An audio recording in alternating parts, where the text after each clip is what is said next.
Madame, monsieur, bonsoir. À la une de ce journal du mardi 12 juin, l'Estac qui prépare la Ligue 1 en recrutant un ancien Troyen, Benjamin Nivet. Au même moment, la campagne d'abonnement vient d'ouvrir pour ceux qui souhaitent se réabonner. Les supporters troyens ont répondu en masse au rendez-vous ce matin, malgré la hausse légère mais mesurée des tarifs. Preuve supplémentaire que la mort de Robert Gallet ne laisse pas les Troyens indifférents. Les registres de condoléances en mairie se remplissent à grande vitesse. Les obsèques auront lieu en 2 temps. Un hommage aux Invalides à Paris vendredi et une cérémonie religieuse à Troyes samedi. Et puis du cirque dans ce journal avec l'arrivée attendue du chapiteau Grus. Le premier spectacle a lieu demain en face du parc des expositions à Troyes. Un autre monde, c'est le titre du nouveau spectacle d'Arlette Grus, plongé à cette occasion dans un autre monde, justement celui des coulisses de la troupe. Mais d'abord, la réaction d'un revenant, Benjamin Nivet. Il évoluera cette saison sous les couleurs de l'Estac en Ligue 1. Le club l'a annoncé aujourd'hui. C'est la première recrue du club depuis la montée en Ligue 1 et elle a valeur de symbole car le joueur de 35 ans qui s'est engagé pour 1 an et 1 année de plus en cas de maintien avait évolué sous les couleurs troyennes de 2002 à 2007. Il connaît bien l'entraîneur de l'Estac, Jean-Marc Furlan. Actuellement en fin de contrat avec Caen, il a marqué 7 buts cette saison. David Mutel l'a joint cet après-midi par téléphone. C'est sûr que pour un joueur de foot, on préfère tous jouer en Ligue 1. Maintenant, c'est surtout un projet qui était le moteur, un projet avec des gens en qui j'avais confiance et avec qui j'avais envie de travailler pour prendre du plaisir et m'éclater sur un dernier défi. Et donc, c'est pour ça que j'avais dit que soit c'était un club de Ligue 1 qui pouvait me le proposer ou alors un club de Ligue 2 ambitieux. Et donc voilà, mon choix était par rapport à ça, et donc les 3, voilà, c'était le projet idéal pour moi, le fait aussi en plus qu'il remonte et avec à la tête Jean-Marc Furlan, Daniel Moisoni que je connais très bien et pour moi toutes ces personnes en qui j'ai confiance et qui me connaissent très bien, qui me connaissent mon caractère, mon tempérament et la façon dont je joue, donc pour moi c'était la priorité. Oui. Et le contrat devrait être signé le 13 juin, date de l'ouverture du Mercato. Benjamin Nivet sera présenté le 22 juin, 5 jours avant la reprise de l'entraînement du groupe pro. Estac toujours pour les amateurs de foot. Ce retour au bercail d'un joueur apprécié va donner une raison de plus de suivre la saison qui s'annonce passionnante. Il y a des signes qui ne trompent pas. Ce matin, la foule a envahi les guichets du stade pour le lancement de la campagne d'abonnement réservée à ceux qui étaient déjà abonnés l'an dernier. Les guichets ont même ouvert plus tôt que prévu ce matin pour répondre à la demande, malgré les tarifs forcément en hausse pour la Ligue 1. Le reportage de David Mutel. La campagne d'abonnement de l'Estac pour la saison 2012-2013 a plutôt bien débuté ce matin avec plusieurs personnes venues de très bonne heure renouveler leur précieux passeport pour entrer au stade de l'Aube. L'engouement était tel que le club troyen fut même forcé d'ouvrir les guichets 1 heure plus tôt pour éviter les longues files d'attente. Aujourd'hui, la semaine était réservée au réabonnement, place pour place, et le moins que l'on puisse dire, c'est que les fidèles supporters de l'Estac étaient très pressés d'obtenir leur sésame. Dès que j'ai reçu ma lettre, alors, je suis venu aujourd'hui, j'ai rempli et on remet ça. On est abonnés depuis très longtemps et pas de souci. On ne va pas les laisser tomber comme ça. C'est très chouette. En même temps, c'est vrai qu'on va avoir des belles équipes et c'est intéressant quand même. La Ligue 1 est évidemment un produit attrayant pour les nouveaux abonnés qui devront toutefois attendre le 21 juin prochain pour faire une demande en bonne et due forme. Et ces nouveaux supporters n'auront pas à puiser dans leur livret épargne puisque le club troyen pratiquera une politique tarifaire allant de 75 jusqu'à 400 € pour le prix de l'abonnement le plus élevé contre 279 l'an dernier. Les abonnements ont augmenté bien sûr, mais d'une façon raisonnable parce qu'on reste encore loin derrière, on est les moins chers de toute la L1. Si on compare par rapport à nos clubs voisins, notre club voisin qui est dans la même configuration que nous, qui est Reims, on est nettement en dessous de leurs tarifs. Et ça, c'est une volonté, et c'est ma volonté, c'est de pouvoir rester avec des places et des abonnements accessibles de façon à pouvoir contenter tout le monde et pouvoir faire venir le maximum de personnes. La saison dernière, l'Estac a pu s'appuyer sur plus de 5000 abonnés pour les soutenir à domicile. Pour cette nouvelle saison en Ligue 1, le président de l'Estac espère bien attirer le double au stade de l'Aube. Ce que je souhaite, c'est qu'on double. Donc il faudrait atteindre la barrière des 10 000. Les 10 000, ça serait bien. 8 000 minimum, mais 10 000, ça serait bien. Le bon scénario, c'est en abonnement, c'est la moitié des places disponibles dans le stade.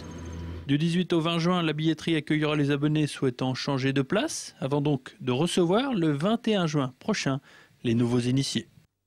La date des hommages et des obsèques de Robert Gallet est désormais connue. La cérémonie religieuse à Troyes se déroulera samedi à 10h30 à la basilique Saint-Urbain. Vendredi, aux Invalides à Paris, une messe sera également célébrée en mémoire de l'ancien maire de Troyes, ministre pendant 14 ans, suivi des honneurs militaires à 10h30 également vendredi.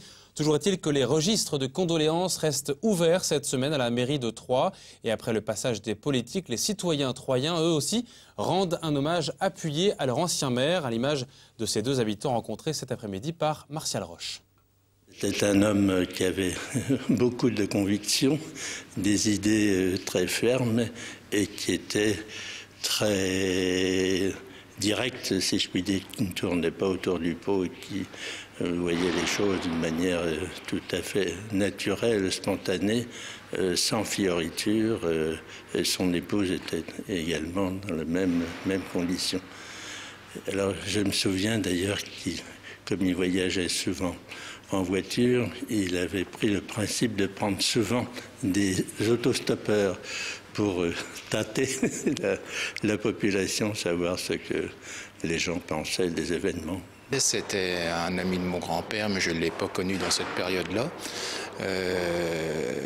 Donc j'ai retenu de lui un grand homme qui a beaucoup œuvré pour Troyes, le département de l'Aube et surtout la France, avec tous les ministères qu'il a tenus. Et c'est quelqu'un qui m'a donné envie de m'investir dans la vie publique. Et donc c'est pourquoi je tenais à lui rendre hommage. Une remise de chèque de 1 500 € hier soir à la résidence des Comte-Henri, le pôle gériatrique de l'hôpital de Troyes, rue de la Marne, grâce à la générosité du Rotary Club Comte de Champagne. Ce don servira à l'acquisition d'un appareil de mesure de la tension permanent utilisé pour ausculter les patients. Il a été rendu possible grâce à l'organisation d'un loto dans les salons du Stade de l'Aube avec l'aide de la ville de Troyes fin avril. Écoutez les précisions de la présidente du Rotary à Troyes, forcément ravie, et de l'un des médecins de la résidence du Comte-Henri, interrogé par Martial Roche. On s'est aperçu qu'il y avait eu beaucoup d'aide au niveau de la pédiatrie et la gériatrie était un petit peu le parent pauvre de l'hôpital. Donc c'est pour cela qu'on a donné ce chèque pour acheter un appareil holter de tension. C'est juste un brassard avec un enregistreur. Le brassard prend la tension toutes les 5 minutes ou toutes les 10 minutes en fonction de ce qu'on veut savoir, ou plutôt habituellement toutes les demi-heures. Et on enregistre toutes les tensions de la journée. Ça nous permet d'adapter les thérapeutiques en changeant les médicaments, en mettant plus lorsque la tension artérielle est plus élevée à un moment de la journée. Les personnes âgées qui font d'ailleurs l'objet d'une exposition de photos en noir et blanc de grande qualité cette semaine au centre des Arcades à Troyes, rue du Pont-Royal. Des images très esthétiques réalisées par une photographe de renom, Patricia de Gorostarzou. Elles illustrent notamment les métiers de l'action sociale et font l'objet d'un livre édité par Albin Michel intitulé « Rencontre au cœur de l'action sociale ». Plusieurs clichés montrent d'ailleurs les personnes au centre des Arcades à Troyes. C'est à voir jusqu'à vendredi de 9h à midi et de 14h à 17h. L'exposition a été inaugurée hier soir. Vous avez sans doute aperçu le convoi impressionnant de camions rouges arrivé lundi sur l'esplanade de l'Estrin à Troyes. Cette fois, ça y est, le chapiteau est installé. Le cirque Arlette Gruss a posé ses valises pour proposer à partir de demain son nouveau spectacle « Un autre monde », annoncé comme encore plus féerique que l'an dernier. Pendant 5 jours, le public au bois pourra donc rêver les yeux ouverts devant les numéros des artistes. Entre tigres, clowns, orchestres et acrobates, Cyril Tavernet s'est rendu dans les coulisses de cet autre monde, justement.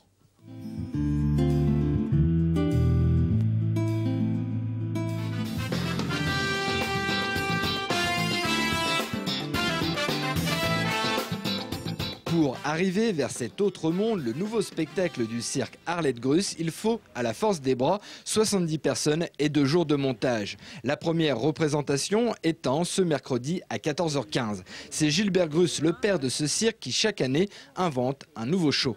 Gilbert a trouvé un nom, l'autre monde, parce que réellement, pendant 2h30, vous allez être dans un autre monde. Et ça fait pas de mal actuellement, avec là encore des nouveautés, des choses pour vous surprendre. Le spectacle est entièrement nouveau. Cette année, il y a de la magie, de la grande illusion, il y a du trapèze, il y a des numéros, un numéro de chien tout à fait surprenant. Pas le toutou à sa mémère, d'un dynamisme extraordinaire. Vous avez également un cheval qui termine dans le lit de sa maîtresse. Vous allez voir, c'est tout à fait étonnant. La seule chose qui est encore présente cette année, c'est la sphère avec les motards, avec les motos, parce qu'on nous l'a réclamé, parce que c'est vrai que le numéro passe vite, mais avec une nouvelle configuration. Une petite surprise, j'en dis pas plus. Cela fait maintenant 4 ans que ce cirque de 2700 mètres carrés et 22 mètres de haut s'installe à Troyes. Les places sont entre 13 et 34 €. Le chapiteau peut contenir 1800 spectateurs et déjà presque la moitié sont réservés depuis longtemps. Les gens réservent beaucoup à l'avance. Nous, c'est mis en vente à peu près 5 à 6 mois avant. Donc les gens réservent assez à l'avance parce qu'ils veulent une bonne place, telle place. Ils finissent par avoir des habitudes aussi. Et puis voilà, ils veulent être tous ensemble, ce qui est normal, ou choisir. Donc on réserve beaucoup par Internet, sur tous les réseaux, sur le site du cirque, et puis dans les réseaux traditionnels. 14 nationalités sont présentes sous ce chapiteau. Les artistes viennent des 4 coins du monde. À l'image de Zdenek, qui est tchèque, avec sa femme qui est française, ils forment un couple de jongleurs. Comme je disais, on jongle à deux, mais ce n'est pas forcément un passing comme on a d'habitude d'avoir. C'est un amusement, c'est un jeu, vraiment entre mari et la femme en fait. 40 artistes, 15 animaux, dont entre autres des tigres et 4 éléphants, près de 2h30 de spectacle. L'an dernier, ce cirque avait ravi les Troyens avec le spectacle Poussière d'étoiles. Place maintenant à l'autre monde. Quant à Gilbert Grus, il planifie déjà le spectacle de 2015.